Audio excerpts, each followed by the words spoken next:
Will Social Security checks really be ending in 9 years? That's a great question and exactly what I want to focus on for you right here in the video. Let's get right into it. I know in this video, I do want to discuss the details of a question that I do receive on a pretty regular basis, which is, will Social Security checks really be ending in 9 years? If so, why? And why would somebody even say that this is a thing? Again, that's a really good question and why I want to focus on it here in this video, because what is really happening in 9 years, and why would we even think such a crazy thing would happen in the first place when Social Security has been around for nearly 90 years? Good questions. Let's get into it and talk through all the details. Really fast before we do, thanks for joining me. If you have not done so yet, make sure to do yourself a huge favor. Hit that subscribe button right down below the video. It is totally 100% free to do so, and I'm here for you right by your side every single day to advocate on your behalf, to keep you updated, and to do all the research that you don't need to, and boil it all down into these short videos as things are happening very fast right now, and we all need to stick together as low-income and fixed-income beneficiaries.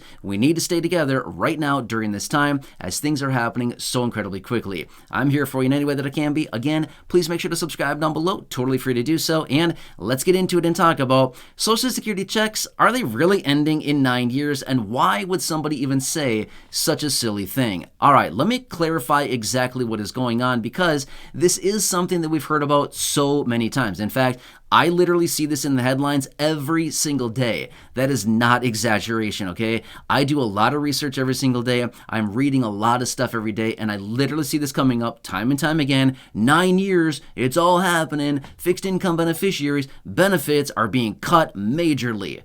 Okay, let me explain what's going on here, okay?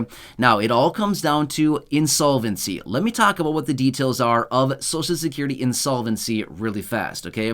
So we continue to see these reports. In fact, every year in the spring of each year, we get this report that comes out of the Social Security Board of Trustees. So basically what they do is they look at the health of the Social Security Trust Fund and all the other details about it, including beneficiaries, how much money is going out to beneficiaries, how much money is left in the trust fund, and all kinds of details about it, right? Well, as a result of that, we continue to see the Social Security Board of Trustees from this annual report comes out and suggests we have about 9 years, give or take, left in the trust fund. Otherwise, it's going to be completely insolvent. Now, what does this mean? It simply means that the trust fund would be completely depleted, as in, think of it like a savings account. The Social Security Administration has a savings account. They call it the trust fund. In fact, there's a couple different trust funds, but basically what they're saying is that if they combined the trust funds, the money left in them would last about 9 years, okay? Well, as a result of this, think of it like the savings account, as in money's going into the savings account and money's going out of the savings account. Every month, more money is going out of the savings account than what's actually going into the savings account. Over long periods of time, the savings account will be depleted, as in it goes down to zero. That means benefits are then ending, right? No, that is not what that means. Now, let me explain. Now that you have that understanding of what insolvency is and what they're actually talking about when they discuss Social Security insolvency, let me explain what's happening now based on what they're talking about in these reports, the Social Security Board of Trustees, as well as all the other people out there right now talking about what this is happening and what this means for the beneficiaries. So, we continue to see these estimates that are going to say benefits will be cut by 21%. Benefits will be cut by 23%. Benefits will be cut by 25%. Okay, what is it? Well, it depends on which report you look at. There's all kinds of different numbers out there, but the consensus is, as of right now, in about 9 years, give or take a little bit, it adjusts a little bit each year, but in about 9 years, give or take a little bit, we're looking at the trust fund being depleted, and as a result of that, Social Security benefits, provided no reform to the program has been done by Congress between now and then, benefits would need to be cut anywhere between 21 to 25%, okay? The consensus is within that range, okay? Well, what this would mean is that benefits would immediately be cut, as in garnished or reduced by 21 to 25%, because the trust fund is empty, as in less money coming in through Social Security payroll taxes than money actually going out to Social Security beneficiaries on a monthly basis. Therefore, in order for them to actually pay out benefits to beneficiaries. The only way they can do that through the payroll taxes and that money coming into Social Security is by cutting those benefits between that range that I said, okay? So that's what it comes down to. No, benefits are not ending. Checks are not ending. Social Security has been around for almost 90 years, okay? Well, as a result of this is not something that's going to happen. It's never happened before, and why would it happen now? It's not going to. I've been saying for a while now that Congress will come together and they will reform Social Security. What is that reform going to look like? We don't know yet. That's the problem, okay? We do not know what that looks like right now, and they don't even know what that looks like right now. There's speculation as far as what's going to happen as far as the reform goes, but we don't know exactly what that's going to look like right now. But the whole purpose of the reform to Social Security is to remain solvent, as in keep the trust fund solvent and make sure that the program continues to pay out 100% of guaranteed benefits or promised benefits rather than say, 79 to 75% of benefits because of the cut, okay? Now, the reason that there would potentially be a cut to benefits or reduction to benefits in roughly 9 years or so, give or take, if Congress does absolutely nothing, is because the money coming in to Social Security through Social Security payroll taxes would only be enough to suffice about 75 to 79% of benefits. So let me give that to you in real dollars and cents right now, because we all like percentages, but let's be real. I want to know what it translates into in real dollars in your bank account, because percentages only tell us one thing, but let's look at it on a dollars and cents aspect, okay? So let me use some nice round numbers here just for easy mathematical purposes. If you're receiving a $1,000 benefit at the potential time of insolvency, like I said, in roughly 9 years or so, if you're receiving a $1,000 monthly benefit, reducing benefits by 21% would immediately cut your benefit by $210 a month, taking your $1,000 benefit down to $790, okay? That's massive right there. That'd be huge. Now think of a 25% cut to benefits, okay? If you were receiving that $1,000 benefit at the time of insolvency, your benefit would immediately be cut by $250 a month, taking your $1,000 monthly benefit down to $750. Again, that's bad. That's really, really, really bad, okay? That would not be a good thing for the beneficiaries, and this is going the opposite direction. We want benefits to go up by $210 a month. We want benefits to go up by $250 a month, not down because of insolvency, right? So this is what it comes down to.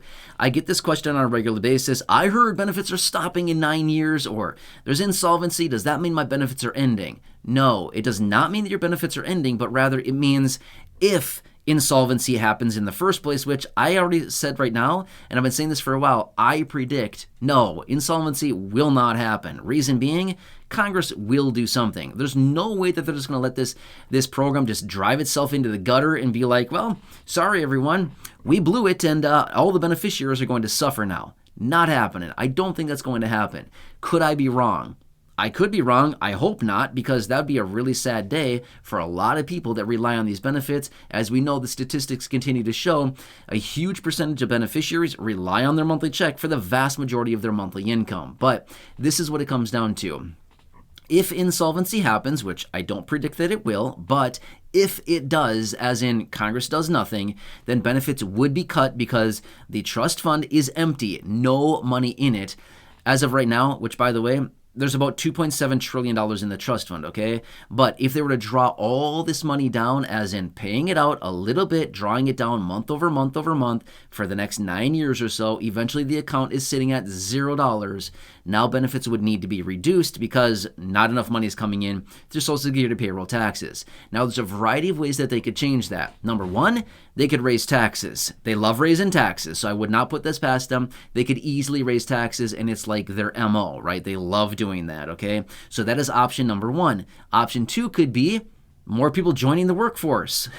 Right now, the labor participation rate is very, very low. It's actually a little bit over 62%. In other words, 62% of the population between the ages of 16 and 65 are working, okay? That means that 38% of the population of people within that age group are not working and paying into Social Security payroll taxes, okay? So simply by increasing the labor participation rate, then we could have more payroll taxes coming in, and taxes would not need to be increased, right? So anyway, let me tell you one more statistic here really quickly, and then again, I'll let you go. But think of this. Back in 1950, there were 16 workers supporting every one Social Security retirement beneficiary. That's sustainable. That is totally fine. That works, okay? 16 people paying in through Social Security payroll taxes for every one retiree receiving Social Security benefits. Today, guess what it is? 2.8. 2.8 workers supporting every one Social Security retiree. Is that going to work? Not happening. That does not work. That is not a formula that works, okay?